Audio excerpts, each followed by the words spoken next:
El guzmancismo, denominación con la que se ha hecho referencia históricamente a los años transcurridos en Venezuela entre 1870 y 1888, años en los que el general Antonio Guzmán Blanco estuvo llevando las riendas de Venezuela.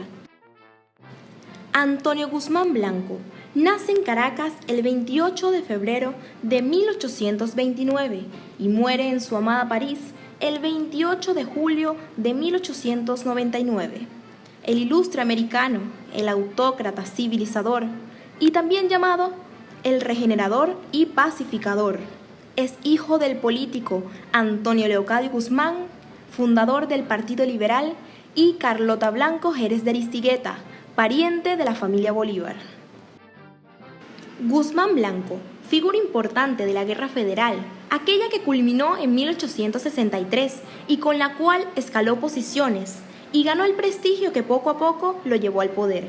Utilizó sus conocimientos como abogado, egresado de la Universidad Central de Venezuela, estadista y además caudillo del Partido Liberal Amarillo, para emprender una revolución en 1870, específicamente el 27 de abril, para derrocar al gobierno de los azules y finalmente comenzar su hegemonía. Crecimiento económico, paz y orden, premisas preponderantes en los 3 periodos de gobierno de Antonio Guzmán Blanco. Él pretendía hacer de Venezuela a imagen y semejanza de la Francia de esa época. Asimismo, tenía como propósito continuar con la construcción de la República Perfecta que se ideó en 1830. El máximo líder de los liberales, triunfante de la Revolución de Abril, inicia su primer gobierno en el año 1870, en el cual buscará la paz y la modernización del país, con un esquema político de carácter personalista y con la introducción de fórmulas centralizadoras, pero sin abandonar el discurso federal. Desechar lo viejo y contrario al progreso para asegurar el porvenir fue la dirección en este periodo denominado septenio. Centraliza el poder económico para llevar un mejor control y quitarle poder a posibles caudillos regionales. Puso orden en la economía y se ocupó de estabilizar la moneda. En adelante, Venezuela tendría monedas de oro, plata y cobre, y la unidad monetaria sería el venezolano. Guzmán logró recuperar la economía del país a través del aumento de la producción y el comercio exterior, y con esto solventar las deudas públicas e internacionales. Por último, crea una compañía de crédito y una junta de agricultura en diciembre de 1870. El primero consiste en su célebre decreto de instrucción primaria gratuita y obligatoria, que contribuyó a la difusión de la educación de toda la población. Este se realizó el 27 de junio de 1870. Periódicos como La Opinión Nacional, El Diario de Caracas y La Unión Liberal eran voceros y exaltaban el ideal de Guzmán. Son que en 1876 las oficinas en Caracas del periódico La Opinión Nacional fueron saqueadas por el pueblo en protesta de la gestión de Guzmán. Realiza el primer censo oficial de la República celebrado en abril de 1881, dando como resultado una población de 2.075.245 habitantes para toda Venezuela.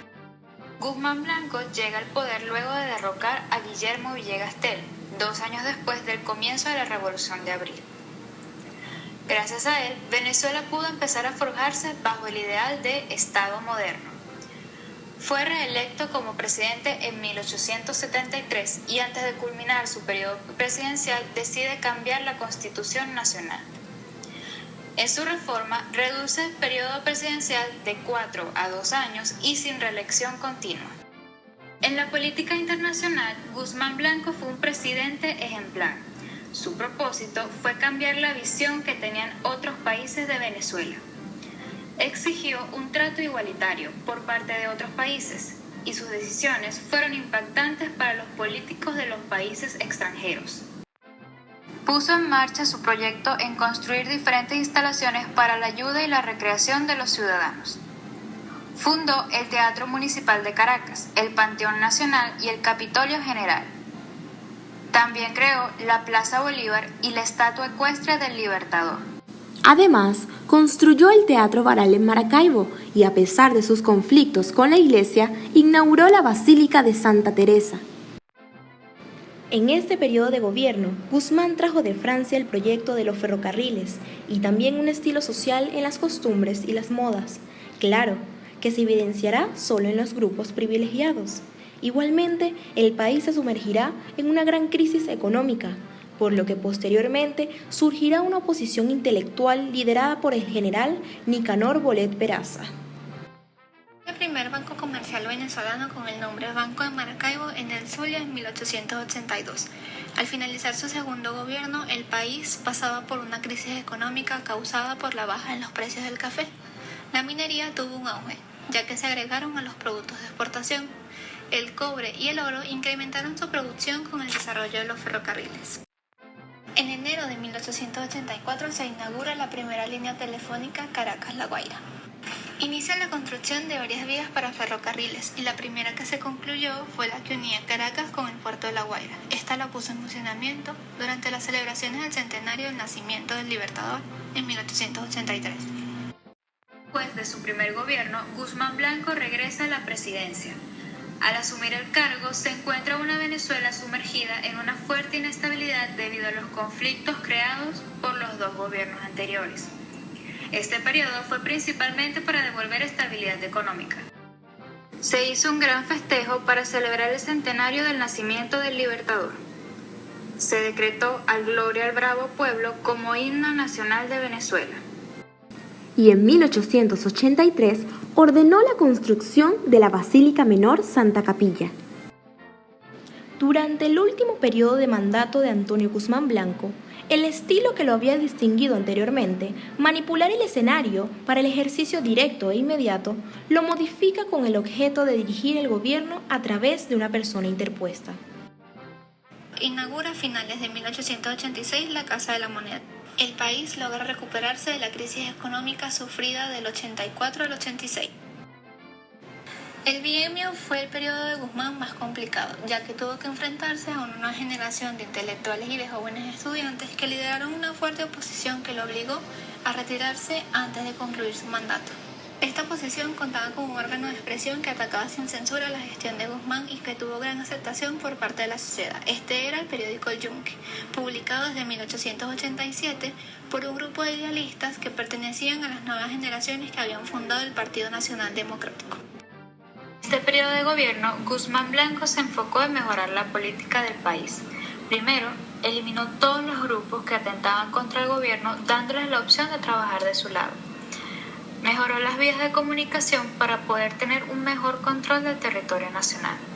Gracias a él se creó el primer ferrocarril a vapor del país. Para incentivar la migración, tuvo la idea de crear diferentes colonias para invitar a los extranjeros a hacer vida dentro del país. Fueron fundadas la Colonia Bolívar en Miranda y la Colonia Guzmán Blanco en Ocumare del Tuy. Lamentablemente, la duración de ellas no fue larga debido a la falta de vías de comunicación, conflictos y la mala administración. De manera internacional, repitió su estrategia del primer periodo en querer impulsar a Venezuela entre los demás países. Debido a este plan, tuvo conflictos con España, Reino Unido, Holanda y Estados Unidos. También tuvo conflictos con Colombia por problemas en la distribución de territorio. ¿Sabías que Antonio Guzmán Blanco, en su afán por afrancesar a Venezuela, caló en todos los ámbitos de la sociedad, pero estas nuevas costumbres europeas fueron adoptadas solo por la clase acomodada? La fiesta del carnaval en Caracas fue adaptada y transformada de acuerdo a los ideales del proyecto modernizador de Guzmán Blanco, el carnaval civilizado e ilustrado. A partir de 1870, el corset y el polizón fueron las piezas centrales de la figura femenina de las clases superiores. Estos artilugios, en especial el corset, que era de uso obligatorio para las mujeres de la burguesía citadina, debían expresar los valores propios de su clase. En estas casi 2 décadas de mandato se realizaron importantes obras públicas, se sancionaron códigos, se dio un impulso a la vida cultural venezolana, se organizó la hacienda pública, se unificó la moneda nacional y se logró un ambiente de relativa estabilidad. Sin embargo, durante su gobierno no se establecían los derechos humanos ni las libertades fundamentales. En cambio, fue un periodo de presos, desterrados políticos, de torturas en cárceles y ejecuciones, y que se caracterizó por la práctica personalista.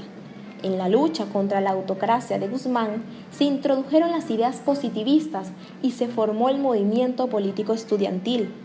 Igualmente, había un inmenso contraste social. Solo la minoría tenía el poder, es decir, no hubo un importante progreso en la organización social. El guzmancismo, un periodo que podemos denominar magnificencia y mezquindad en Venezuela.